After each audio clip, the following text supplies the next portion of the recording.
Hey guys, this is National Master Kevin Yang back at it with another video. This time, once again, on video, which is for the games of now, right? So, as I said, that in quarantine, you need to find a way to express your enthusiasm for the game of chess. If, you like it, you want to keep pursuing it, you're usually playing games and practicing is really your way of seeing the board. So I'm going to present one of my games where I played against an opponent that was online. So here it goes. I played first move d4. Then the opponent played e6, and e6 is sort of like, if you want to transfer into the French, fine with me. This is called the French defense. And if you want to transfer into a queen's sort of gambit thing, your queen's sort of defense, that's also fine with me too. E6 is a very flexible move. Knight f3, f5. Now this is what we call the Dutch. The Dutch. They named it the Dutch because the Dutch people like it. No, I'm kidding. I really don't know why they named it the Dutch, but now they call this the stone wall. And the reason they call this the stone wall is because, ooh, look at that. The stone wall, man. But okay, obviously, this is how it goes. The stone wall. I'm playing b3. So this opening part's kind of tricky because I play a4, and my goal is to trade these bishops.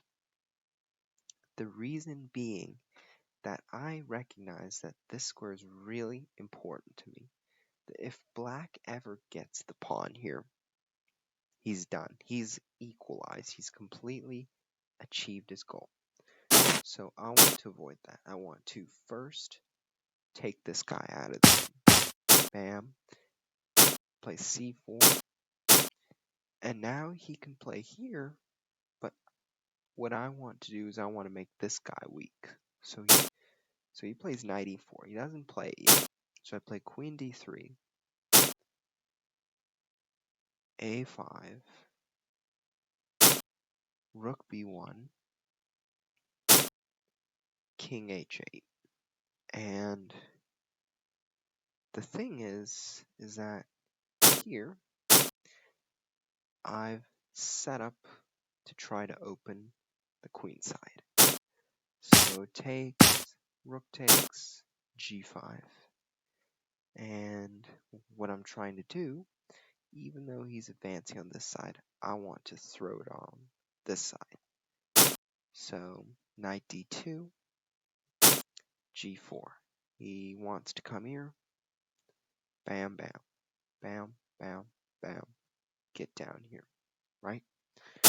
So obviously I want to get this knight out because he's very important to the strategy. So I want to keep him out. Takes, knight f6, c5.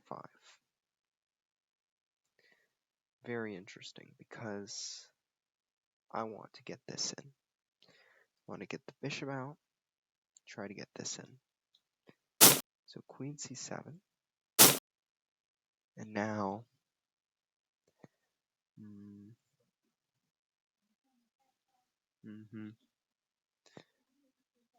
yeah. So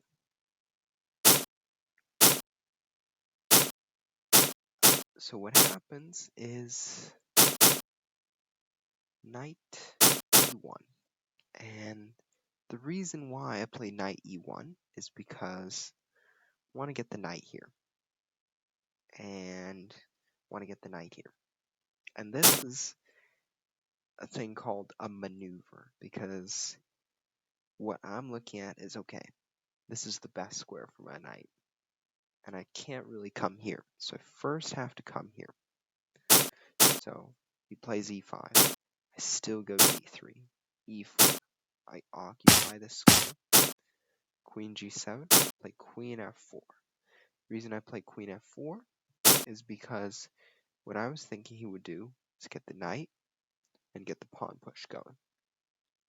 So I don't want to do that. I push first. Bam, bam. So I prevent this from happening, but he gets the knight here. I continue to push because I feel like, you know what? He doesn't have any attack here, so I'm just going to do my own thing. Queen g5.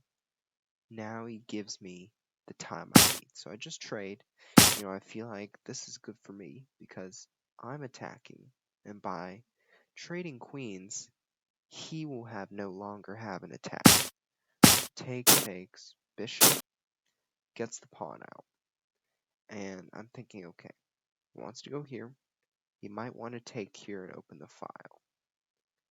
But I think he mainly wants to go here. So I put the rook back. I keep this cover. Takes, and now the rook takes. Now the rook is really dominant here because the king's here, and there might be checkmate threats like that. So I take, and I realize, okay, this knight's good. So obviously I want to keep it. Rook a3. Now I want to push this pawn, right? Because if he takes, I take this pawn. So bishop e6, very good move. Going to d5, protecting this pawn and protecting this pawn. So I want to get in the pawn push first. Takes. Now I have two connected pass pawns. He has two isolated pass pawns. So obviously mine are going to be stronger. But that's the structural sort of thing. Now I get my knight back here. Right, once again, I keep an eye on this square, keep the rook and iron, cutting off the king. So bishop d5, rook a3. Go for one of his pawns. But he goes for b8. I think this is a pretty good move. Computer disagrees and says I can push and I can sort of win it out. I play king f2. And what I want to do is I want to be able to take the pawn, but I don't want to be on fire for like rook g2. So he plays rook c2. And I think, okay, if I take here, you're going to play e3. Rook a3 happens. Going to get the check in. King f4. Bam. Right? He's looking scary. And the only way I can protect is this. But he takes my pawn. And obviously, this is going to be really scary to deal with. So I didn't want to deal with that. So instead, I didn't take the pawn. I played h3. Remember at the end of the variation, this pawn was hanging? Now it's not. So a5, rook takes, e3. I now do the same thing. He plays rook d2. I say, ooh, you want to trade off this guy and this guy? Well, I'm happy to do that. I get the rook back. Play knight d4, king f4. Now I play knight e5. So I think this is drawn with best play because you sack for this. Like, this is gone. This will be gone. Knight, rook, bishop. It will be much harder for me to win. But I could win. But it's going to be harder. But instead, my life was made easier. King came in. The rook cut the king off. And here, I'll demonstrate how to win. Right, so, say rook here. Bam. Check. Bam. Rook. Check. Bam. And the technique is rook c3. You say rook b1, cut off this square, I go here. Rook here, king here, right? And then he can safely promote. Or rook b7, king d6, rook b6, king c5. Once again, he can promote. This is called building a bridge, Just no more of that back rank harassment. And so this is what, after this deep strategic that create play on this and how I was able to neutralize what happened here, which ultimately made me win. And the queen trade really helped me because it was like, okay, I have nothing, so show what you got, and I showed what I got. So I would say that was because of because of his structure, that I had a little bit better structure, that I was able to grind the win out. Like, even though, this is very strong, I just had these two passers. They did the job, they neutralized this guy. The knight looks better than the bishop, and those are just some reasons why I won. So thank you for listening.